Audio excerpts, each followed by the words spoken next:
오늘 설교는요, 사도행전에 기록된 초대교회들을 떠올려 보는 것으로 한번 시작해 보려고 합니다.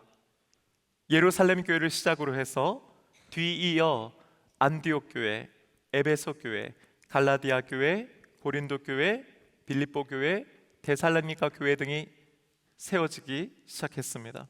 여러분, 금방 말씀드린 이 교회들의 공통점이 있는데요, 그게 뭘까요? 물론 주님의 교회이고 또 초대교회이고 하는 여러 가지 공통점이 있지만은 그 중에 하나가 뭐냐면은 이들 교회들이 하나같이 다 고난과 박해 가운데 세워진 교회였다라고 하는 사실입니다. 그냥 세워지기만 한 것이 아니고요, 명맥만 겨우 유지하는 교회가 아니었습니다. 하나같이 부흥하고 성장한 교회들이었습니다. 성령의 역사가 있는 교회였고 하나님의 영광이 나타나는 교회들이었습니다. 세상은 어떻게 해서든지 교회 문을 닫으려고 했고 교회를 흩으려고 했고 억압하고 죽이려고 했지만 되려 교회들은 살아있었고 승리했고 오히려 세상을 압도하기도 했습니다. 생각해 보십시오. 우리가 지금 초대교회에 대해서 알고 있는 모든 것들은 다 성경에 기록되어 있는 것들이죠. 하지만 기록되지 않은 더 훨씬 더 많은, 더 풍성한 은혜와 놀라운 역사들이 있었지 않았겠습니까? 주님께서 승천하신 이후 약 30년에 걸쳐서 이 땅에 다양한 수많은 교회들이 새롭게 세워졌고 아름답게 성장해 나갔습니다. 그렇다면요, 이들 교회들은 이후에도 계속해서 이토록 아름답고 놀라운 부흥을 경험했을까요? 역동적으로 성장하고 또 눈부신 하나님의 사역들을 해나갔을까요? 힘있게? 여전히 세상을 압도하는 모습을 보였을까요? 그렇지는 않았습니다. 그런 교회들이 많지는 않았습니다. 아니요, 조금 더 솔직하게 말씀드리면은 문제와 어려움이 없는 교회들이 없었습니다. 단적인 예로 요한계시록을 살펴보면은 당시 시대를 대표하는 7 교회들이 등장하지요. 오늘날의 터키 지역에 있는 당시로서는 소아시아의 7 교회들 말입니다. 그 교회들에 대한 예수님의 평가는 어땠습니까? 서머나 교회와 빌라델비아 교회 정도만 예수님으로부터 칭찬을 받았고 나머지 5 교회들은요, 예수님으로부터 책망을 받았습니다. 심지어 라오디아 교회 같은 경우는요, 단 한마디의 칭찬 없이 책망만을 받는 교회였습니다. 무엇을 의미합니까? 칭찬받는 교회들보다 책망받는 교회들이 더 많았다라고 하는 것입니다. 그렇다면 당시 소아시아의 7 교회들만 그랬을까요? 갈라디아서를 읽어보고 고린도 전후서와 에베소서와 빌립보서와 데살로니가 전후서들을 쭉 읽어보면요, 하나같이 사도 바울이 초대교회에 보낸 영적인 편지들이었습니다. 그 내용들이 뭡니까? 어떤 내용들이 주를 이루고 있습니까? 잘하고 있다, 너무 좋다, 그래 훌륭하다, 계속 그렇게 해라는 내용입니까? 아니면요, 그렇게 하면 안 된다, 그건 아니다, 그래서는 안 된다, 바로 믿어야 된다, 똑바로 믿음을 지켜라 라고 하는 내용들이 더 많았습니까? 후자가 더 많습니다.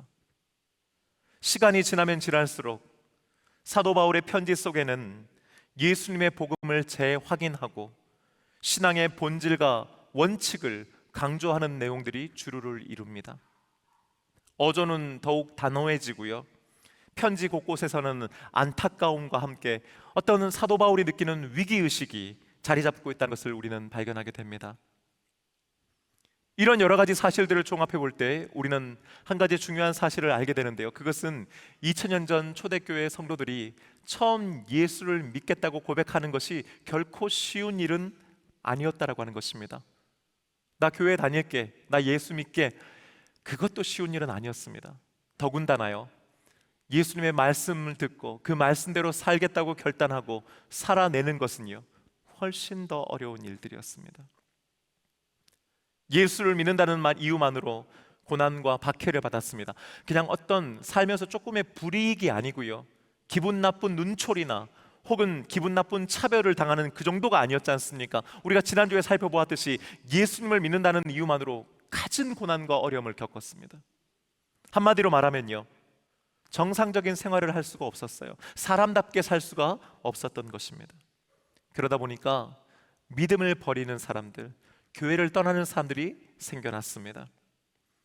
특히 원래 유대교인이었다가 예수님을 믿고 그리스도인으로 개종한 사람들이 있었습니다. 그들이 특히 다시 유대교로 돌아가는 사람들의 비율이 높았습니다. 다시 유대교인이 되면은 적어도 그 힘들고 어려운 고난과 박해를 더 이상은 받지는 않아도 되었기 때문입니다. 그나마 사람답게 살 수는 있었기 때문입니다. 많은 이들이 교회를 떠났습니다. 남아있는 자들 중에서도 서로 눈치만 보면서 언제 교회를 떠날까를 두고 고민하고 있었습니다. 물론 끝까지 믿음을 지키겠다고 다짐하는 사람들이 훨씬 더 많았지만 말입니다. 문제는 그런 사람들 역시 많이 지쳐 있었다라고 하는 것입니다. 피곤과 낙심, 원망과 정죄가 난무했던 교회, 그리고 그런 분위기가 독버섯처럼 퍼져나가고 있던 것이 바로 초대교회의 상황이었습니다. 불과 20-30년 만에 분위기가 완전히 달라진 것이죠. 물론 여전히 그때 당시에도 로마 제국의 주요 도시에는 교회들이 세워졌고 복음은 전파되고 있었습니다. 하지만 20-30년 전 예루살렘 교회와 같이, 안디옥 교회와 같이, 에베소 교회와 같이 날마다 부흥하고 성령의 역사하심이 나타나고 세상을 압도하는 교회의 모습, 그것과는 조금은 달랐습니다. 오히려 믿음으로 세상을 이기는 승리자의 모습이라기보다는 세상이 주는 그 고난과 박해에 움츠러들어 있고 또 가라앉아 있었고, 혹은 적당한 선에서 믿음을 타협하는 패배자와 혹은 변절자의 모습으로 교회는 자리 잡고 있었던 것입니다. 그런 상황을 우리 주님께서는 너무나 잘 알고 계셨습니다. 그래서 히브리서를 통해서 초대교회와 성도들을 향해 믿음의 권면을 해주고 계신 겁니다. 우리가 지난 몇 주 동안 들었던 말씀 뭐였습니까? 믿음의 경주를 계속해 나가라고 하는 것입니다. 힘들고 어려운 것도 안다는 거죠. 하지만 그럴 때일수록 주님만을 바라보고 주님을 생각하며 전진하라고 말씀하시는 겁니다. 왜 그렇습니까? 거기에 살 길이 있기 때문인 줄로 믿습니다. 믿음의 경주를 제대로 못하기도 했지요. 하나님의 징계를 받을 때 불평하고 불만하고 낙심했었습니다. 하지만 그러지 말라는 겁니다. 왜 그렇습니까? 그 징계, 그 꾸지람, 심지어 채찍질이 그들을 향한 사랑이었기 때문입니다. 왜 하나님께서 하나님의 백성들을 징계하셨습니까? 그것은 바로 그들이 하나님의 친아들이요 친딸이었기 때문인 줄로 믿습니다. 아버지 되시는 하나님께서 우리들의 유익을 위하여 하나님의 거룩하심에 참여하도록 하기 위해 때로는 징계도 하신다라고 하는 사실을 성경은 우리에게 가르쳐주고 있습니다. 이런 가운데 이어지는 말씀이 오늘 우리가 함께 읽은 12절의 말씀입니다. 함께 다시 읽어보십시다. 시작. 그러므로 피곤한 손과 연약한 무릎을 일으켜 세우고. 아멘. 피곤한이라고 하는 말은요, 약한, 힘이 빠진이라고 하는 의미를 가지고 있는데요, 원래 이 단어가 의미하는 바를 그대로 직역하면은 축 처진 이런 뜻입니다. 축 늘어진, 뭔가 열심히 주의 일을 하고 은혜 받고 할 때는요, 손에 주님의 일을 붙잡지요, 말씀을 붙잡지요. 그런데요, 이제는요, 피곤한 거예요. 힘이 드는 거예요. 어려운 거예요. 그러면서 손이 쭉 내려진 것, 처져버린 것, 그게 바로 오늘 말씀의 피곤한 손인 것입니다. 연약한 무릎이라고 했습니다. 연약하다라고 하는 말은요, 이 단어는요, 무력한이라고 하는 뜻과 함께 마비된 이란 뜻도 가지고 있습니다. 그리고 원래 이 단어가 의미하는 말은요, 내 마음대로 되지 않는 이라고 하는 뜻이에요. 무슨 뜻이에요? 왜 여러분, 우리들도 그렇잖아요. 하루 일과를 마치고 하루 종일 일하고 집으로 돌아올 때는요, 온몸에 힘이 빠진 채로, 특히나 다리가 무거워 천근만근이 되지요. 다리가 내 마음대로 안 움직이는 거죠. 여러분, 그게 바로 연약한이라는 뜻입니다. 축 늘어진 손과 마비된 무릎, 그것이 바로 초대교회 성도들의 상태를 한마디로 표현하고 있는 것이지요. 육체적으로나 정신적으로나 영적으로 완전히 한계 상황에 닿아 있었다는 것입니다. 여러분 어떠세요? 2000년 전 초대교회 성도들이 이 피곤한 손과 연약한 무릎을 가지고 있었다는 것, 그들은 그랬습니다. 그렇다면 우리들은 어떤가요? 저는 어쩌면 오늘 이 피곤한 손과 연약한 무릎이야말로 오늘 우리들의 모습을 상징적으로 표현하는 것이 아닌가 싶습니다. 왜 그렇습니까? 히브리서 12장 1절 말씀이 이야기하고 있듯이 우리는 남들처럼 똑같이 인생의 경주를 합니다. 거기에 더해서요, 우리 믿음의 사람들은 믿음의 경주를 함께하고 있기 때문입니다. 한 주간 세상에 나가서 우리는 인생을 살아갑니다. 열심히 삽니다. 부지런히 삽니다. 그런데 거기에 더해서 그런 가운데서도 우리는 믿음을 가지고 삽니다. 말씀을 펴서 읽고 그 말씀대로 살려고 애쓰고 노력합니다. 우리는 틈내어 시간을 내어 기도합니다. 하나님을 찬양합니다. 이웃들을 돕고 섬깁니다. 그러면서도요, 주일날 나와서 이렇게 모두가 함께 하나님께 예배드리고 이 예배를 위해 또 누군가는 헌신합니다. 그러니 여러분, 어찌 우리가 피곤하지 않을 수 있고 연약해지지 않을 수 있겠습니까? 하지만 여러분, 그런 우리들에게 주님은 그 피곤한 손과 연약한 무릎을 일으켜 세우라고 말씀해 주십니다. 이 일으켜 세우다라고 하는 말은요, 쉽게 말하면요, 펴다라고 하는 의미예요. 손을 움켜쥐고 있어요. 펴라는 거예요. 어깨가 움츠러들고 있어요. 펴라는 거예요. 무릎과 허리가 움츠러져 있어요. 다시 펴라는 것입니다. 기죽지 말라는 것이고요, 움츠러들지 말고 의기소침해지지 말라고 하는 것이지요. 낙심하지 말라고 하는 말씀인 것입니다. 그리고 여기서 한 걸음 더 나가 13절 말씀은 우리에게 이렇게 증거합니다. 함께 말씀 읽겠습니다. 너희 발을 위하여 곧은 길을 만들어 저는 다리로 하여금 어그러지지 않고 고침을 받게 하라. 아멘. 방금 전까지 우리들의 상황이 어떻다고 했습니까? 피곤한 손과 연약한 무릎. 성경은 그걸 알고 계시는 겁니다. 여러분, 주님은 우리가 그런 상태라고 하는 걸 알고 계십니다. 그런데요, 그러니까 그래 주저앉아 쉬어라, 편히 쉬어라라고 하지 않습니다. 또 일어나서 다시 걷고 뛰어라고도 말씀하지 않습니다. 놀랍게도요, 곧은 길을 만들어라고 말씀합니다. 여러분, 왜 갑자기 곧은 길을 만들라고 말씀하시는 걸까요? 내 몸 하나 추스르기도 힘든데, 내가 지금 이렇게 힘들고 어려운데, 아니 걷는 것도 힘든데 어떻게 길을 만들라고 하시는 걸까 생각해 볼 수 있습니다. 2009년도에 제가 이태리 로마에 갔다 온 적이 있었습니다. 이분들은 놀라시던데 여러분들은 별로 안 놀라시는군요. 다들 뭐 로마 한 번씩은 가보셨죠? 네.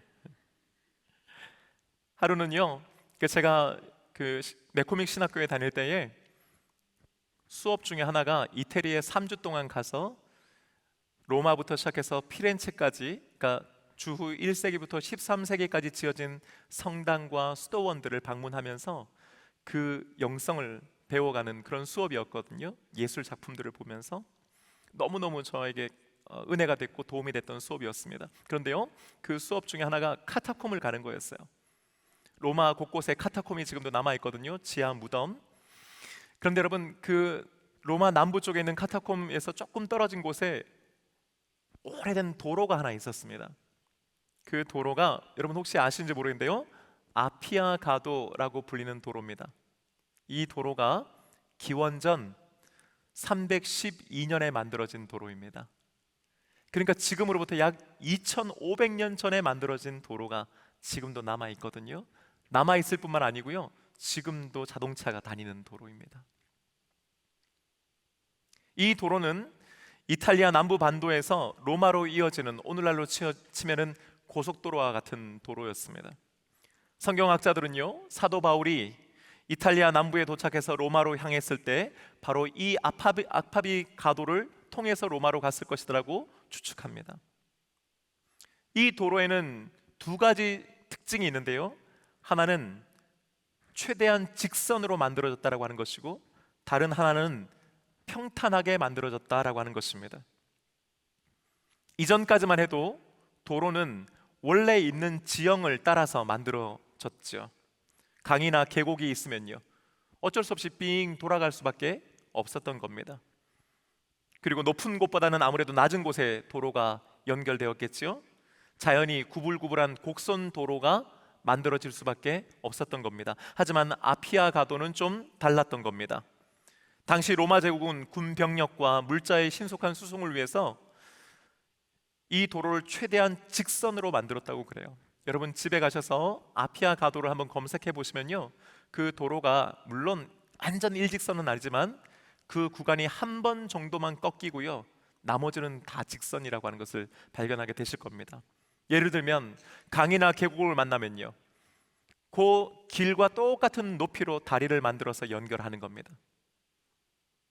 집안이 약한 습지대는 말뚝을 박고 집안을 단단하게 다진 다음에 모래와 흙으로 채워서 또 도로를 똑같이 만드는 겁니다. 그러면서 최대한 직선으로 만든 이 도로의 길이가요, 무려 약 200km나 됩니다. 그뿐만 아니죠.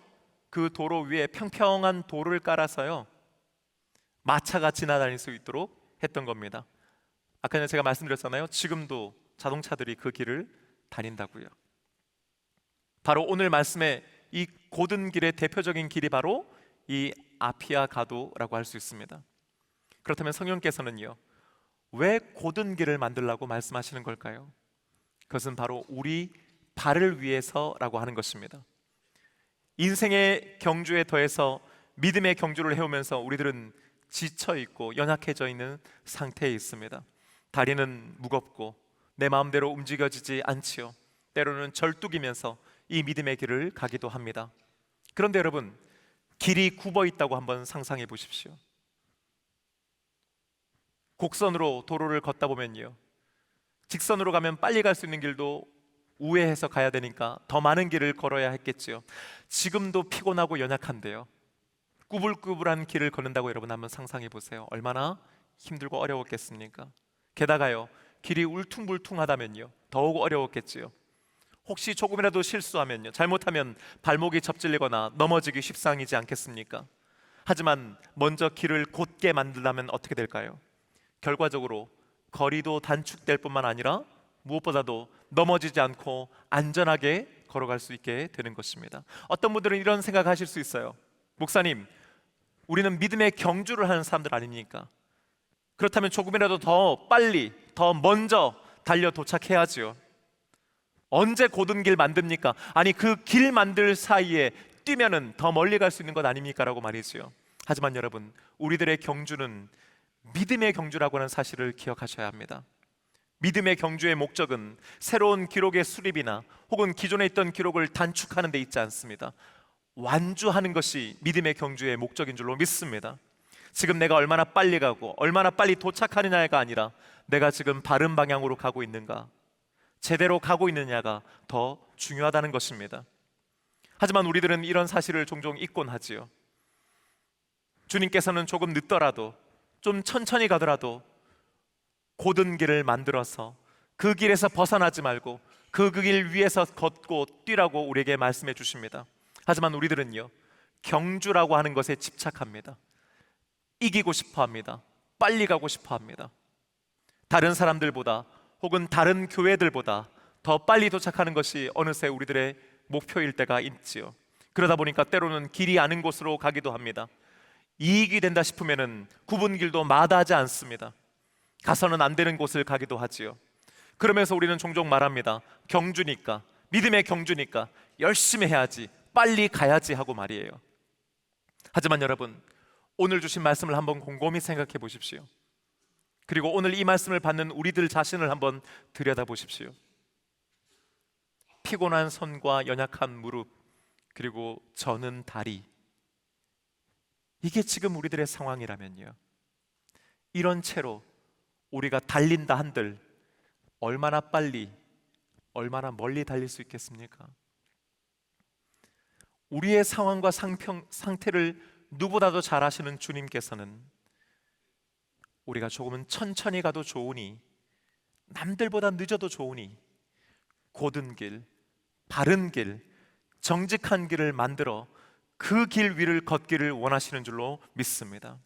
사랑하는 여러분, 우리 교회가 이제 다음 주면 창립 43주년이 됩니다. 다음 주에 새생명 축제가 있기 때문에 좀 더 거기에 집중하고 싶어서 창립 기념주일에 관한 말씀을 한 주 앞당겨 여러분들과 오늘 이렇게 나누게 되는 것입니다. 우리 교회가 한 성도의 집 모퉁이에 있는 외양간에서부터 시작됐다고 하는 것을 여러분은 알고 계실 겁니다. 이후에 부흥하여서 상가로 옮겼고, 상가에서도 또 부흥해서 또 권선동에 있는 지하 성전으로 옮겼고, 그리고 오늘 여기 망포 성전까지 왔다는 것을 여기 계신 분들 대부분은 아시지요. 저는 우리 교회에서 담임 목사로 섬긴 지 아직 만으로 2년이 되지 않았습니다. 그러다 보니까 어쩌면 저는 여러분들보다 우리 교회에 대해서 잘 알지 못할 수도 있다고 생각합니다. 아니요, 모르는 것이 맞는 것 같습니다. 하지만 저는 지난 2월과 3월 달에 우리 교회 장로님들, 특별히 시무 장로님들과 또 원로 장로님들 가정을 방문하고 신방을 했었습니다. 그때 장로님, 권사님들과 마주 앉아서 함께 찬송하고 말씀 듣고 지금까지 살아오신 인생과 더불어 그분들이 어떻게 우리 교회를 섬겨오시는지에 대한 이야기를 들었습니다. 여러분, 그때마다 제 마음이 얼마나 뜨거웠고 얼마나 은혜를 받았는지를 모릅니다. 우리 교회가 지금까지 이렇게 올 수 있었던 것은 바로 이분들이 계셨기 때문이구나 라고 하는 것을 저는 마음속 깊이 깨달았습니다. 여러분들도 알고 계시지만은 우리 교인들 중에서 인간적으로, 세상적으로 보면 남들에게 드러내놓고 자랑할 만한 대단한 인생의 성공과 업적을 이루신 분은 계시지 않을지 모릅니다. 대단한 석학이 있는 것도, 대단한 자산가가 있는 것도 아니지요. 월요일부터 토요일까지 뼈 빠지게 인생의 경주를 달리고 나서 다시 토요일 주일이 되면 피곤한 손과 연약한 무릎을 끌고 다시금 교회에 와서 이 교회를 세우고 섬겨오신 분들이 바로 우리 믿음의 선배님들이십니다. 여기 계신 분들이 주인공들이시고 바로 여러분들이 그 43년 동안 그분들을 지켜본 증인들이십니다. 저는 그분들이 우리 교회를 얼마나 사랑하셨고 얼마나 많은 수고와 헌신을 했는지를 이제 조금은 알게 되었습니다. 그리고 오늘 말씀을 준비하면서 바로 그분들이야말로 너희 발을 위하여 곧은 길을 만들어 오신 분들이라고 저는 믿습니다. 어디 그분들 뿐이었겠습니까? 그 외에도 이름도 없이 빛도 없이 묵묵하게 조용히 주님의 몸된 교회를 섬겨오신 수많은 분들이 바로 여기에 계십니다. 피곤한 손과 연약한 무릎에도 불구하고 그것을 펴 지금까지 곧은 길을 만들어 오셨습니다. 주님의 몸된 교회는 저절로 그냥 이루어지지 않지요. 누군가는 땀을 흘리고 눈물을 쏟으며 때로는 누군가는 기도를 심고 나가 전도하는 것입니다. 또 누군가는 피 같은 헌금을 주님께 바치는 것이지요. 저는 2010년 미국에서 교회를 개척해 본 경험이 있습니다. 사실 그때만 해도 저는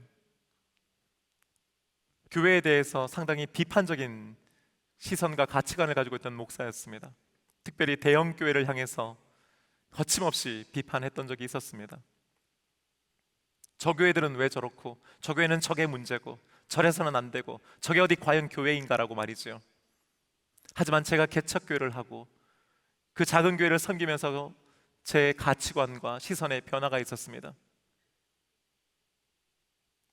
그런 교회라 할지라도 그 처음 시작은, 그리고 오랜 기간 동안 분명 누군가는 그 안에서 피곤한 손과 연약한 무릎을 펴 주님의 몸된 교회를 섬기고 곧은 길을 만들어 왔기에 오늘의 그 교회가 있다는 것을 깨달아 알았습니다.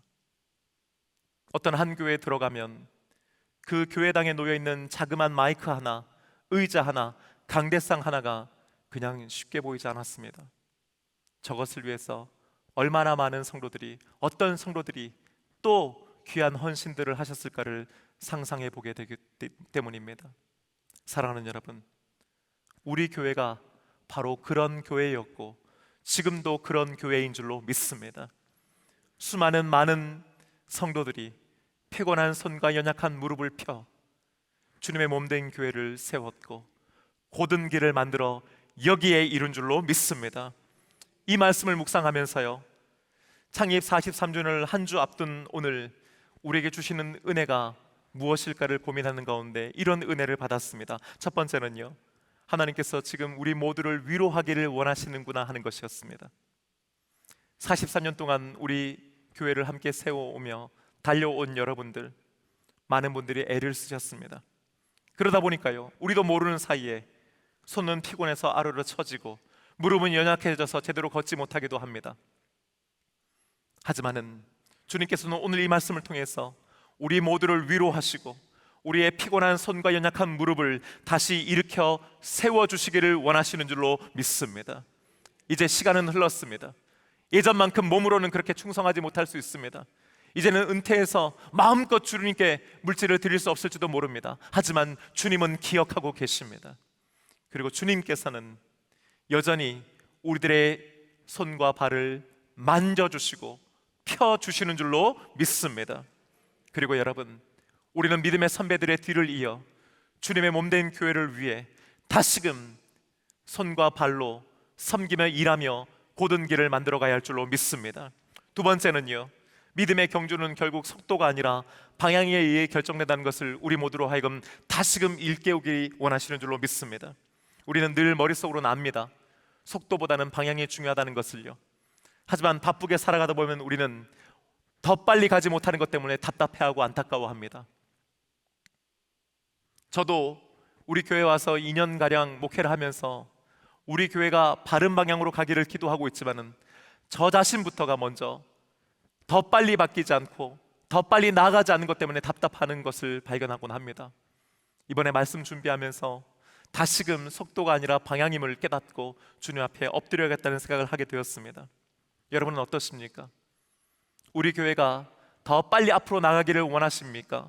물론 그래야 하고 그것을 위해 우리는 기도해야 합니다. 하지만 그것보다 더 중요한 것은 방향입니다. 속도를 생각하면 마음에 들지 않을 겁니다. 만약에 우리가 속도를 생각하면 우리는 낙심하게 될 겁니다. 하지만 방향을 생각하면 늘 언제나 감사하게 되는 것인 줄로 믿습니다. 제가 한마음교회를 개척해서 매년 창립 기념주일이면 전 교인들과 함께 사진을 찍었습니다. 단체 사진. 첫 해에 손님들 몇 분을 모셔가지고 19분이 같이 처음 사진을 찍었었습니다. 그리고 한 해 한 해 매해 손님들을 초대하고 태신자들을 초대하면서 함께 단체 사진을 찍었는데요, 많을 때는 80명, 90명까지도 사진을 찍었던 때가 있었습니다. 그것이 한때는 저의 자랑이고 기쁨이었던 적이 있었습니다.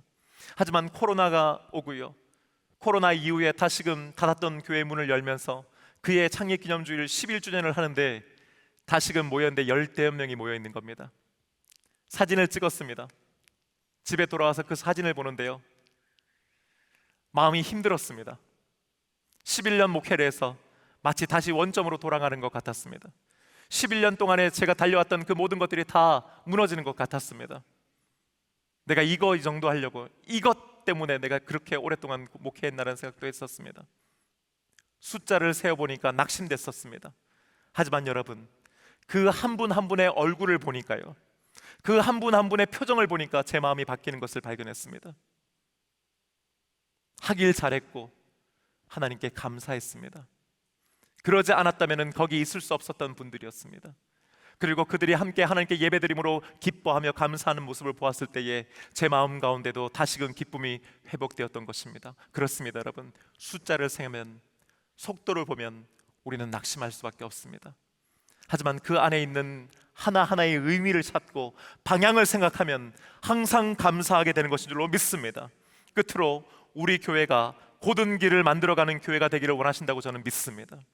오늘날 많은 그리스도인들, 특히 저와 같은 목회자들이 고든 길을 만들려고 하지 않는 것 같습니다. 주님을 위한 일이고 교회를 위한 일이라고 하는 명분을 내세워서 굽은 길도 마다하지 않지요. 분명 잘못된 길이고 옳지 않은 길인데 아랑곳하지 않습니다. 심지어 길이 아닌 곳을 다니기도 합니다. 특별히 한국의 대형 교회들은 자꾸 힘을 키우려고 하고 그 키운 힘으로 뭔가를 하려고 합니다. 정치권과 결탁하고 힘 있는 자들과 함께 사진을 찍고 저들의 목소리를 대변하지요. 굽은 길을 갈 뿐만 아니라 심지어 스스로가 굽은 길을 만들고 다른 이들을 넘어지게 하는 교회들도 있습니다. 많은 교회들이 주변에 있는 교회들과 비교하고 경쟁합니다. 때로는 비방하고 상처기를 내기도 하지요. 저 교회가 안 되면 마치 우리 교회가 잘 될 수 있다라고 하는 착각을 하고 있는 것입니다. 믿지 않는 사람들, 불신자들을 전도하고 영혼을 살리기 위해 애쓰기보다는 남의 교회 교인들을 자신의 교회 교인들로 만들려고 애를 쓰는 모습도 보입니다. 오늘날 많은 교회들이 더 이상 세상과 경쟁하고 싸우지 않습니다. 교회들끼리 경쟁하고 싸웁니다. 교회 내부적으로도 그렇지요. 목회를 하다 보면 이건 정말 아닌데라고 하는 생각이 들 때가 있습니다. 하지만 사람 때문에, 상황 때문에 아니다라고 말하지 못하는 때도 있습니다. 교회에 안 나올까봐, 시험 달았다고 할까봐, 교회 내에 괜한 문제와 갈등을 만들까봐 그것이 두려워서 아닌 것을 아닌 것이라고 말하지 못하는 목사들도 많습니다.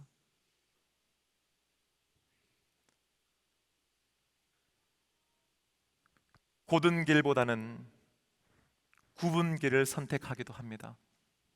하지만 사랑하는 여러분, 저는 하나님께서 우리 동서원교회가 곧은 길을 만들어가는 교회가 되기를 원하신다고 믿습니다. 물론 매번 그렇게 못할 수 있죠. 저도 흔들리고 저도 때로는 실수할 겁니다. 하지만 비록 힘들고 어렵더라도 곧은 길을 만들어가고 그 곧은 길을 만들어 가려고 하는 노력을 멈추어서는 안 된다고 저는 믿습니다. 이 어려운 시대에 개신교가 개독교라고 하는 모욕을 받는 이때에 어느 교회는 곧은 길을 만들어 가야 한다면 저는 그 어느 교회가 바로 동서원교회가 되기를 원합니다. 그리하여 목사와 장로 때문에 상처받고 교회 때문에 다리를 절고 있는 자들, 아직까지 예수님을 만나지 못해서 인생을 이리저리 방황하고 있는 많은 분들이 우리 교회를 통해서 어그러지지 않고 고침을 받고 일어서는 역사가 있기를 주님의 이름으로 소원합니다. 그것이야말로 우리 동서원교회가 43년 전에 이 땅에 세워진 이유이며 이 자리에서 주님 오시는 그날까지 우리가 감당해야 되는 사명이라고 저는 믿습니다. 사랑하는 여러분, 우리 그런 교회가 되십시다. 우리 함께 그런 교회를 세워 가십시다. 우리가 이 믿음의 경주를 끝까지 하고 곧은 길을 만들어 갈 수 있도록 하나님께서 우리를 도우실 줄로 믿습니다.